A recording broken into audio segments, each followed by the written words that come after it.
Dear student, welcome back to Anand institute YouTube channel Shivganj. इससे previous video में हमने matrix chapter हम पढ़ चुके हैं। मैट्रिक्स की डेफिनेशन, उसके कुछ टाइप्स और उसके कुछ प्रश्नों को अपन ने सरल किए हैं।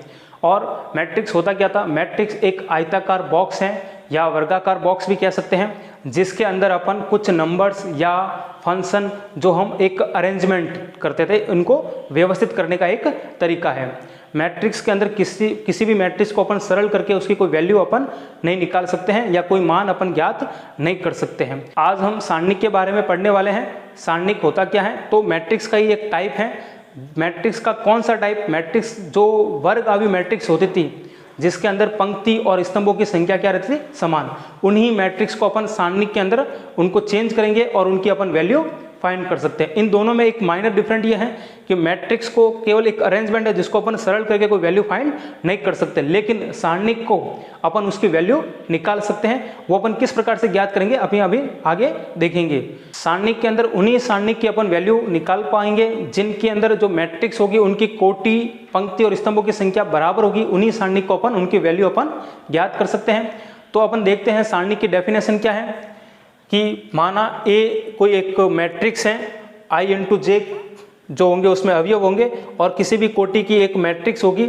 उस मैट्रिक्स के अंदर n क्रम का मतलब उसमें पंक्ति और स्तंभों की संख्या क्या रहनी चाहिए? बराबर, यानी वर्ग अवयव जिसमें पंक्ति और स्तंभों की संख्या क्या है? बराबर।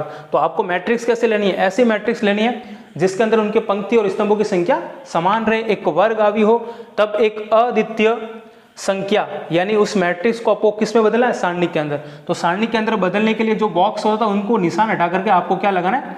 दो ऐसे डंडी लगानी है, उसको अपन किस में बदल देंगे? सारणिक का निशान कहलाएगा ये वाला।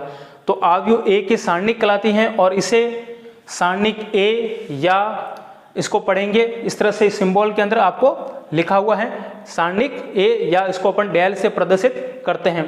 तो या तो आप उसको हिंदी में सारणिक ए लिखो, या इस प्रकार से दो लाइनें खींच करके बीच में जो भी सारणिक है, और अंग्रेजी वर्णमाला का आपको कैपिटल लेटर लेना, ए बी कुछ भी हो, या फिर उसको अपन डैल से प्रदर्शित करते हैं। तो सारणिक, उन्हीं सारणिक की वैल्यू अपन निकाल पाओगे जो मैट्रिक्स आपको वर्ग अवयव हो। वर्ग अवयव मैट्रिक्स को ही अपन सारणिक में बदल करके उनकी वैल्यू ज्ञात कर सकते हैं। अब हम देखते हैं सारणिक का मान ज्ञात कैसे करते हैं। तो पहले ले रहे हैं अपन एक क्रम सारणिक का मान ज्ञात करना।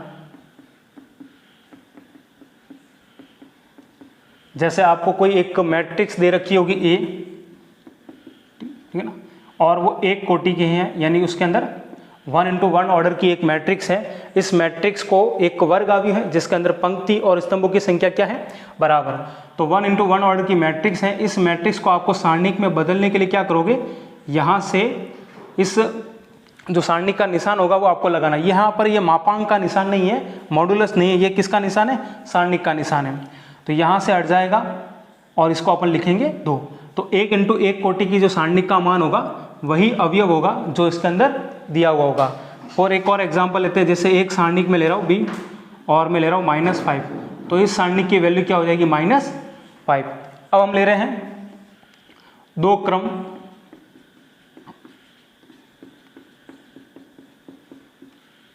सारणिक का मान ज्ञात करना। तो 2 इंटू 2 ऑर्डर की कोई एक मैट्रिक्स होगी जिसको अपन इस तरह से लिखते थे A11, A12, A21 और A22। यही उसको अंदर अवयव लिखने के तरीके होते थे, जिसके अंदर पंक्ति और स्तंभों की संख्या क्या रहती थी? समान। तो इसके अंदर 2 तो आपको रो दे रखी है और 2 इसके अंदर क्या दे रखे? कॉलम। सबसे पहला काम क्या करना है आपको? जो 2 इंटू 2 ऑर्डर वर्ग अवयव है उसको आपको सारणिक में कन्वर्ट करना है, सारणिक में बदलना है। तो सारणिक में किस तरह से बदलोगे? जो मैट्रिक्स का निशान है उसको हटाकर आपको सारणिक का निशान लगाना है। तो ये हो जाएगा A11, A12, A21 और A22। अब इस सारणिक का मान ज्ञात करने के लिए 1 इंटू 1 कोटि के सारणिक का मान तो क्या होगा? जिसके अंदर जो अवयव होगा वही इसका क्या होगा? आंसर। और 2 इंटू 2 कोटि के सारणिक का मान होगा उसको अंदर आपको क्या करना है? वज्र गुणन करवाना है। तो पहले इन दोनों का वज्र गुणन करवाना है। तो A11 और A22, और फिर क्रॉस मल्टीप्लाई करवाना है इन दोनों का, A21 और A12 का। और जैसे ही वज्र गुणन कराओगे तो फॉर्मूले का क्या आएगा? माइनस। ये हो जाएगा A21 और A12। जैसे अपन एक एग्जांपल ले रहे हैं, कि एक मैट्रिक्स में ले रहा हूँ, माइनस का 2, 1, 3 और एक ले लेते हैं अपन 5। ये एक मैट्रिक्स है 2 इंटू 2 ऑर्डर की, ठीक है ना। इस मैट्रिक्स को आपको किस में बदलना है, सारणी के अंदर बदलना है। तो सारणी के अंदर बदलोगे तो क्या हो जाएगा, -2, 1, 3 और 5। अब इसको आपको सॉल्व करके इस सारणी 2 इंटू 2 ऑर्डर की जो मैट्रिक्स है उसको अपन ने अपने सारणी में बदल दिया। इसका मान किस प्रकार से निकालोगे, इनका वज्र गुणन करवाना है। तो -2 इंटू 5, फिर फॉर्मूले का क्या आता है इसमें माइनस, फिर आपको क्या करना है 3 का 1 के साथ मल्टीप्लाई करवाना है। तो ये हो जाएगा -10 और -3, यानी इसका आंसर आ जाएगा -13।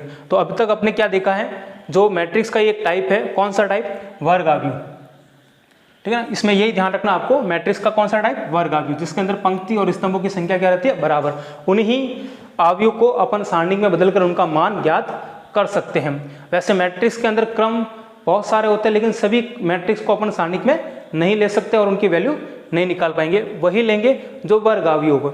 अब समान कोटि के अंदर जैसे 1 इंटू 1 कोटि की कोई मैट्रिक्स होगी, उसको सारणिक में बदलने का तरीका, सारणिक में बदलने के बाद उसकी जो एक कोटि की सारणिक होगा उसका आंसर वही होगा जो उसके अंदर आपको अवयव दे रखा होगा। 2 इंटू 2 कोटि की जो सारणिक होगा उसको आपको किस तरह से मान ज्ञात करना है, उनका वज्र गुणन करवाना है। इन दोनों का मल्टीप्लाई करा दो, फिर माइनस फॉर्मूले का निशान, फिर इन दोनों का मल्टीप्लाई करवाना है, जो अपन ने एक एग्जाम्पल देखा है। आपके अंदर जो क्लास 12th के अंदर जो चैप्टर 4 है सारणी के अंदर, आपको हाईएस्ट आपको 3 इंटू 3 ऑर्डर की ही सारणी दे रखी है, इससे ज़्यादा आपको नहीं पढ़ना है। 4 इंटू 4 ऑर्डर की वगैरह ये आपके सिलेबस में नहीं, आपको लास्ट 3 इंटू 3 ऑर्डर की ही सारणी तक ही पढ़ना है। अब हम देखते हैं 3 इंटू 3 कोटि की कोई एक मैट्रिक्स होगी, उसको सारणिक में बदलने के बाद उसकी वैल्यू अपन कैसे ज्ञात करते हैं। और आपके सिलेबस के अंदर ज़्यादातर आपको 3 इंटू 3 कोटि की ही सारणिक आपको पढ़ना है। तो जैसे एक मैट्रिक्स है A, जिसके अंदर एलिमेंट होते हैं A11, A12, A13, 21, 22, 23, 31, 32 और 33। ये 3 इंटू 3 कोटि की एक मैट्रिक्स है और इसके अंदर जो दे रखे हैं वो सारे के सारे एलिमेंट, सारे आपको अवयव दे रखे हैं। अब इस मैट्रिक्स को आपको सबसे पहला काम क्या करना है, इसको सारणी के अंदर बदल दो। तो ये हो जाएगा A11, 12,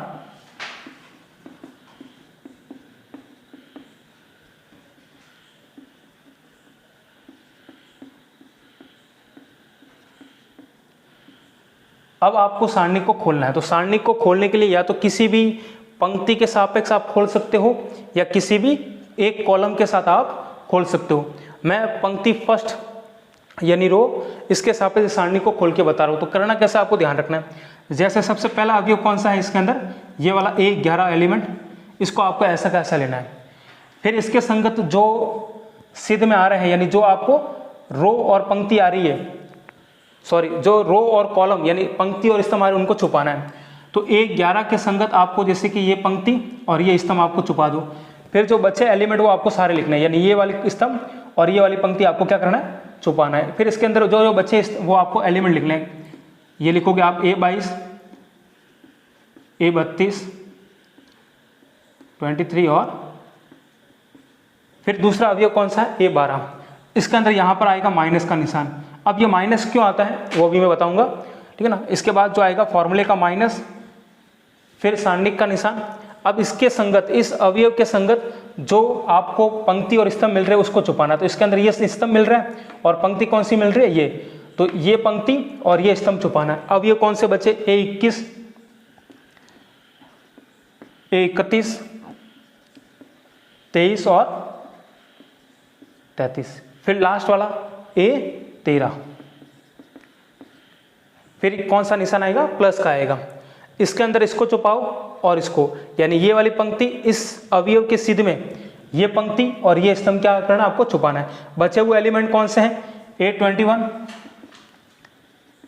22, 31, 32।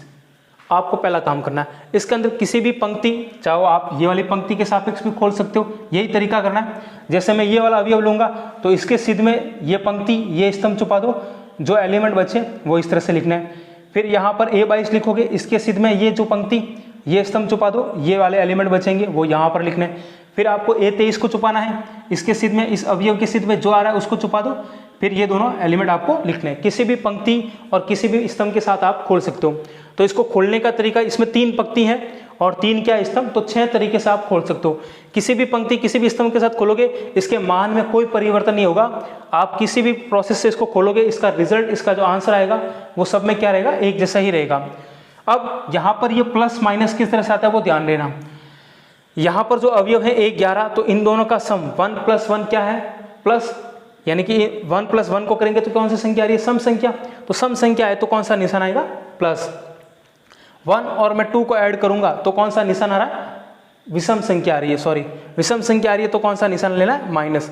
इन दोनों को सम करूंगा, सम संख्या, तो कौन सा लेना है, प्लस। अगर आप इस पंक्ति के सापेक्ष खोलते हो तो इसके अंदर पहले 2 और 1 को प्लस करोगे तो क्या आएगा, विषम संख्या, तो बाहर आगे क्या आएगा, माइनस, फिर प्लस, फिर माइनस। आप चाहो तो स्तंभ फर्स्ट के सापेक्ष भी खोल सकते हो। कैसे, अगर इस स्तंभ के सापेक्ष खोलूंगा तो पहला एलिमेंट यही आएगा, इसके सिद्ध में जो आएंगे उनको छुपा करके बाकी बचे हुए आपको इस तरह से लिखना है। फिर A21 लिखोगे और माइनस का निशान आएगा, इस स्तंभ के सापेक्ष खोल रहे हैं तो इसके सिद्ध में कौन कौन आ रहा है उनको छुपा दो, फिर जो बचे वो लिखने हैं। फिर A31, इन दोनों को जोड़ोगे सम संख्या आएगी तो कौन सा निशान आएगा, प्लस, और यहाँ पर क्या लिखोगे, A31, इसके सिद्ध में ये स्तंभ और ये पंक्ति चली जाएगी। फिर कौन से बचे अवयव वो लिखने हैं। फिर उसके बाद क्या करना है, यहाँ पर जो A11 ये सब ये क्या है, कोई ना कोई आपको नंबर्स या कोई कॉम्प्लेक्स नंबर आपको दिए हुए होंगे।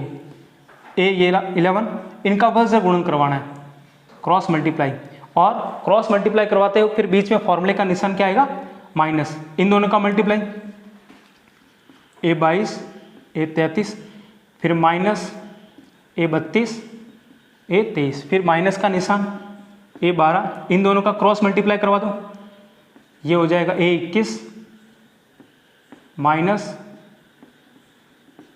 फिर प्लस, इन दोनों का क्रॉस मल्टीप्लाई, फिर माइनस। इस तरह से 3 × 3 ऑर्डर की जो सारणिक होगी उसको खोलने का जो तरीका होगा वो ये। एक अपन एग्जांपल लेके उसे समझते हैं ताकि आपको अच्छे से समझ में आएगा कि किस तरह से आपको 3 × 3 ऑर्डर की जो सारणिक होगी वो खोलना है, ठीक है। तो अब हमने एक 3 × 3 ऑर्डर की कोई मैट्रिक्स है जिसको हमने सारणिक में बदला है। अब इस 3 × 3 ऑर्डर की जो सारणिक है उसका मान अपन कैसे निकालते हैं वो देखते हैं। तो आप इस सारणिक को खोलने के कुल कितने तरीके हो गए, 6। 3 इसके अंदर पंक्ति है और 3 स्तंभ है। किसी के भी सापेक्ष आप खोलो, सबके लिए रिजल्ट आपको एक ही आंसर मिलेगा, एक जैसा रहेगा। मैं पहली पंक्ति के सापेक्ष, ज़्यादातर मैं फर्स्ट पंक्ति के सापेक्ष इसको खोलते हैं। तो पहली पंक्ति के सापेक्ष इसको खोल के बता रहा हूँ। पहला अवयव आपको दिया हुआ है यहाँ पर 2, एज इट ऐसा कैसा लिखूँ। और ये कौन सा अवयव है, 1 11, यानी 1 + 1 सम संख्या है तो प्लस का निशान आएगा। अब इसके सिद्ध में कौन सी आ रही है, ये वाली पंक्ति और ये वाले स्तंभ आपको क्या करने, छुपाने। बचे हुए अवयव कौन से हैं वो लिखो, 4 -5 -1 फिर 6। फिर कौन सा अवयव है, सेकंड, ये कौन सा है, A12, 1 + 2 3, विषम संख्या तो कौन सा निशान आएगा, माइनस आएगा। फिर इसके सिद्ध में कौन कौन सा आ रहा है, ये वाली पंक्ति और ये वाले स्तंभ चले जाएंगे। बचेगा का 0 2 -1 और 6, फिर प्लस का 3, इसके सिद्ध में ये वाली पंक्ति और ये वाले स्तंभ चले जाएंगे। फिर क्या बचा अपने पास, 0 2 4 -5। फिर आपको इसको क्या करना है, सॉल्व करना है। कैसे, 2 एज इट ऐसा कैसा, इन दोनों का मल्टीप्लाई करवाना है, 4 × 6 का कितना हो जाएगा, 24। फिर कौन सा निशान आएगा, फॉर्मूले का माइनस। इन दोनों का मल्टीप्लाई करोगे तो -5 और माइनस का 1, प्लस का क्या हो जाएगा 5, फिर -1। इनका मल्टीप्लाई करोगे 0 का 6 के साथ तो क्या हो जाएगा 0। ध्यान ये रखना आपको, पहले वज्र गुणा इनका करवाना है, फिर इनका। आप पहले इनका कराओगे तो गलत हो जाएगा, पहले इनका करवाना है तो 0, फिर फॉर्मूले का माइनस, 2 का -1 के साथ मल्टीप्लाई -2, तो माइनस और माइनस ये हो जाएगा प्लस का 2। फिर 3 इनका मल्टीप्लाई करोगे 0 के साथ तो ये हो जाएगा 0, और 4 का 2 के साथ मल्टीप्लाई क्या हो जाएगा 8। अब इसको सॉल्व करते हैं। 2 24 में से 5 माइनस करोगे कितना बचेगा 19, माइनस ये हो जाएगा 2 और ये बचेगा माइनस का 24। 19 × 2 हो जाएंगे 38 और ये हो जाएंगे अपने पास 26। 38 में से 26 माइनस करोगे तो किसका आंसर क्या आ जाएगा 12, यानी इस सारणी की जो वैल्यू आ जाएंगे 12। तो मैट्रिक्स के अंदर किसी भी मैट्रिक्स की अपन वैल्यू ज्ञात नहीं कर सकते थे, लेकिन सारणी के अंदर अपन उसका मान ज्ञात कर सकते थे। लेकिन वही मैट्रिक्स लोगे जो वर्ग अवयव होगी जिनके अंदर कोटि पंक्ति और स्तंभ कैसे रहेंगे एक जैसे, उन्हीं सारणिक को अपन वैल्यू उनकी निकाल सकते हैं। निकालने का तरीका, एक कोटि की जो सारणिक होगी उसका मान वही रहेगा जिसके अंदर एक ही अवयव होगा। 2 कोटि की अगर कोई सारणिक है तो क्रॉस वज्र गुणन करवा करके आप निकाल पाओगे, और 3x3 ऑर्डर की कोई सारणिक है तो उसको निकालने का तरीका ये वाला रहेगा। अब इसके अंदर आप चाहो तो ये वाली पंक्ति के साथ भी खोलोगे तो भी इसका आंसर 12 ही मिलेगा, इस सिस्टम के साथ खोलोगे तो भी इसका आंसर 12 ही मिलेगा। खोलना कैसे है, जैसे आपने 2 लिखा, फिर इसके सिद्ध में जो जो आ रहा है उनको छुपा दो, बचे हुए एलिमेंट आपको लिखने हैं। फिर 0 लिखोगे यहाँ पर, और ध्यान रखना ये कौन सा एलिमेंट है, 11, 21, तो 2 + 1 कौन सी संख्या, विषम, तो यहाँ पर क्या आएगा माइनस, फिर 31, तो ये प्लस सम संख्या आ रही है तो ये आ जाएगा प्लस का 2। इसके सिद्ध में ये पंक्ति और ये स्तंभ चले जाएंगे, वो अवयव बचेंगे, वो फिर आपको वही वज्र गुणन करवा के उसी प्रोसेस से करने। मिलते हैं नेक्स्ट वीडियो में इसी सारणी के कुछ प्रॉपर्टी लेकर के। Thanks for watching. जय हिंद, वंदे मातरम।